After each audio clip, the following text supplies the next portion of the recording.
small businesses, I'm going to say 5 to 50 employees or so. That's a big broad brush there, but they have too many people sitting at the table. Their instinct is too broad when it comes to who is going to help us run this business. And it is, I can think off the top of my head 4 or 5 clients that have 4 or 5 people on their quote leadership team, and they have 10 or 15 employees. It's like a third of their business is on the leadership. So it's kind of like they've Like, well, what is this? The leadership cabal? I Like, mean, this is like maybe- some sort of, club, the leadership club. I mean, like maybe 10 years from now you need that many people, but yeah. But not quite yet. the way I like to ask is, well, do these people have their hands on the levers and switches? What do you mean by that? Okay, well, can they fire someone? Make decisions. Yeah, well, and they don't really even, they don't even know what that means. Right.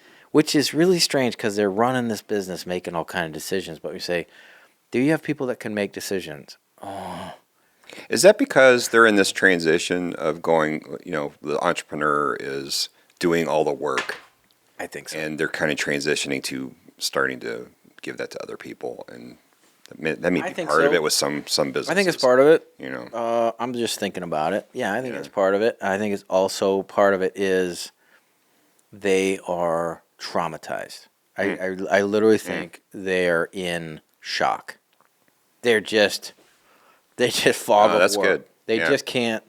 They literally can't see what they're doing, and they're so No used to it. objectivity. Yeah, they're used to it. They're lost a little bit. They've lost their objectivity. They're not lost. I mean, they're smart folks, hardworking folks, but they have a hard time seeing what's going on. So back to the war room. yeah. You're inviting just a few people. So it's got to be people with skin in the game. They are going to own some results. They have to have their hands on levers and switches. A lot of times they don't know how to answer that. And so I'll say, can they write a check without asking somebody? Or with vigor? All right. I mean, I'm talking like, hey, they come in the room going, hey, I bought that thing for $8,000. Oh, well, okay, that's vigor. Yeah. Hey, I fired that guy. Okay. That's you. You're allowed to do that, So if you can fire somebody, not hire, because a lot of times there are a lot of people,